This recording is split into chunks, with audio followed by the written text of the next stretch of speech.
Imagine living your entire life like you're constantly being watched, every word filtered, every action measured, every decision quietly shaped by one invisible question: what will people think of me? You wake up and check your phone. You post something online and immediately wonder how many people liked it. You replay conversations in your head before bed, like a lawyer reviewing evidence in court. Did I sound weird? Did they misunderstand me? Do they still like me? And the craziest part is most people don't even realize they're doing it.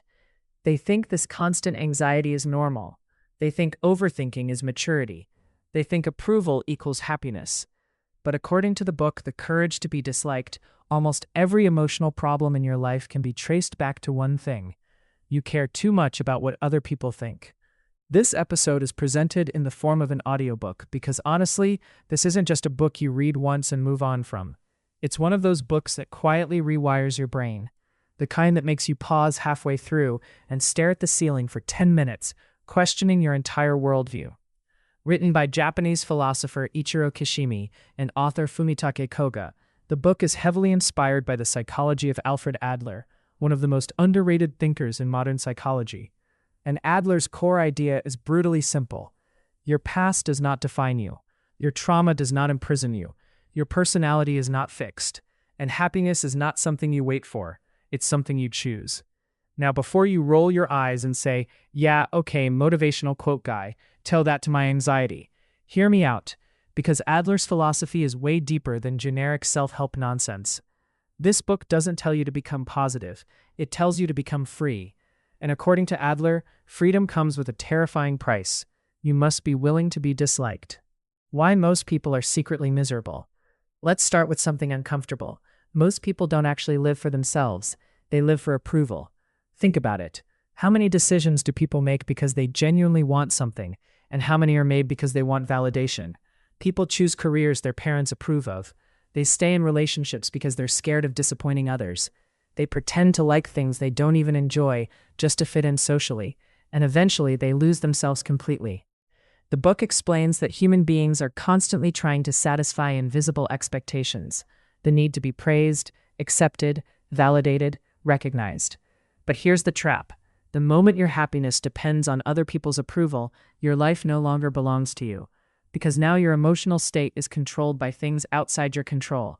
One compliment makes your day, one criticism ruins your week. You're basically handing strangers the remote control to your nervous system. And most people never question this. They spend years trying to become the version of themselves that everyone else approves of. A more impressive version, a more attractive version, a more successful version, a more agreeable version. But in the process, they become emotionally exhausted because approval is addictive. No matter how much you get, it never feels like enough. The dangerous illusion of recognition. Adler believed that many people are trapped in what the book calls the desire for recognition.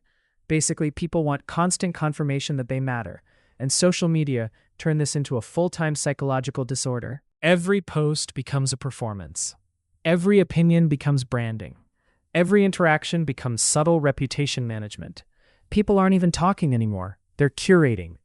And because of this, modern life feels strangely fake. You ever notice how exhausting it is to constantly manage how people perceive you? Different personality at school, different personality online, different personality around family, different personality around friends. It's like everyone's acting in a play they forgot they auditioned for. But Adler says something radical. You do not need everyone to like you. In fact, if everyone likes you, you're probably living too cautiously.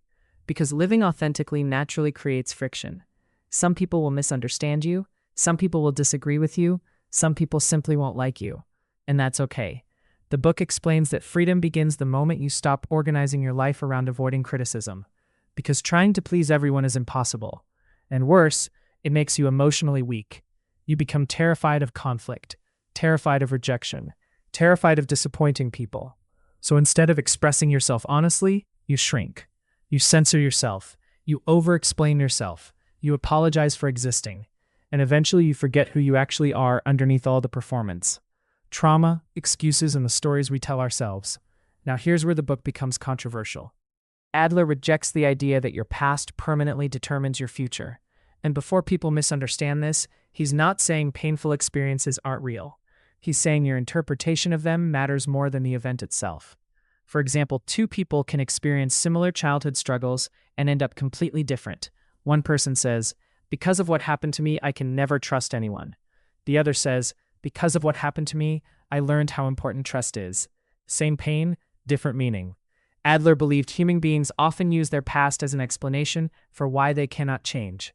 Not because they're lying, but because staying the same feels safer than risking failure. Think about how many people secretly hide behind identities they've outgrown. I'm just shy. I'm bad at relationships. I'm not confident. I'm lazy. I'm an introvert. I'm broken. Sometimes those labels aren't descriptions. They're shelters. Because if you believe your problems are permanent, you never have to risk changing. The book argues that many emotions are unconsciously created to help us avoid uncomfortable situations. That sounds crazy at first, until you really think about it. Imagine someone says they desperately want success, but every time opportunity appears, anxiety suddenly overwhelms them. Maybe the anxiety isn't the obstacle. Maybe the anxiety is the escape route, because trying means risking failure. And failure threatens the image they've built of themselves.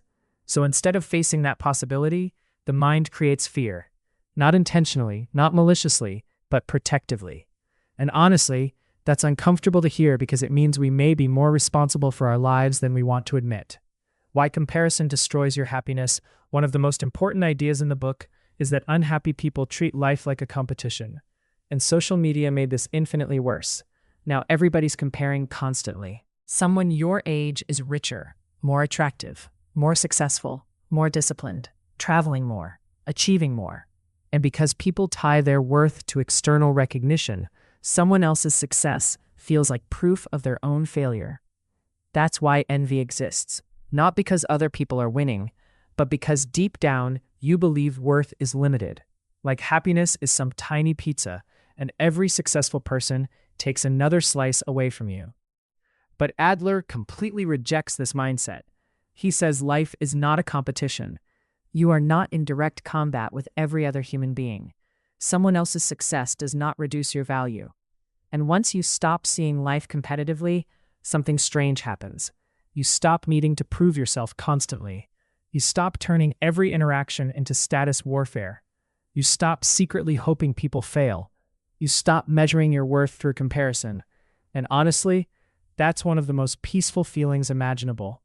The difference between happy and unhappy people.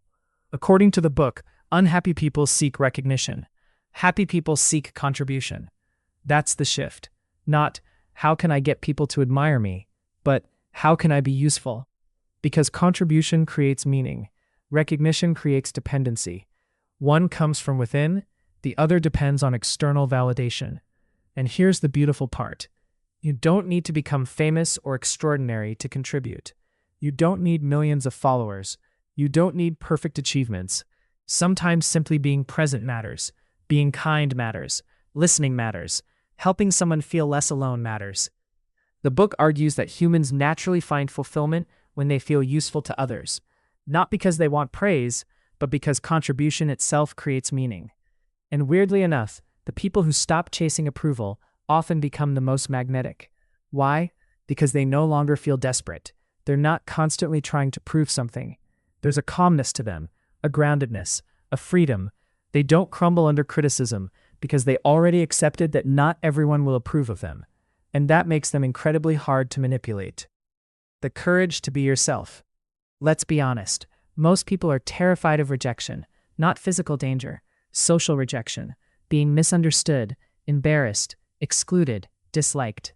And because humans fear this so deeply, they spend years becoming smaller versions of themselves, safer versions, more acceptable versions. But Adler says something powerful. The courage to be happy includes the courage to be disliked. Meaning if you truly want freedom, you must stop needing universal approval. Not in an edgy, I don't care about anyone way. That's not confidence. That's emotional armor. Real freedom is quieter than that. It's being willing to express yourself honestly without collapsing if someone disagrees. People are allowed to misunderstand me. People are allowed to dislike me. That doesn't determine my worth.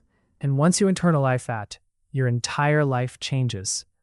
You stop chasing people. You stop begging for validation. You stop performing constantly. You finally breathe.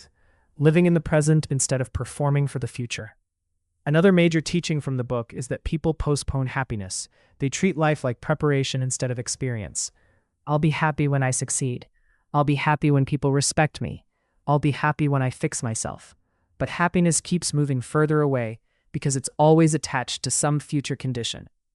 Adler says life is not a mountain you're climbing toward a final reward. Life is happening now, meaning if you cannot experience meaning in the present moment, external success won't save you. You can achieve everything society told you to chase and still feel empty, because achievement without inner freedom becomes another prison. That's why some of the most outwardly successful people are internally miserable. They built a life designed to impress others, not fulfill themselves. And eventually the performance collapses. The final lesson.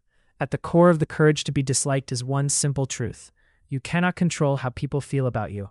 No matter how kind you are, how talented you are, how careful you are, someone will criticize you. Someone will misunderstand you. Someone will dislike you. And once you accept that reality instead of fighting it, life becomes lighter. You stop trying to win impossible approval. You stop wasting energy performing constantly. You stop shaping your identity around external validation. And for the first time, you begin living as yourself. Not the version people expect. Not the version designed for applause. Just you. Imperfect, honest, free. Because in the end, the courage to be disliked is really the courage to live truthfully. And maybe that's the real beginning of happiness.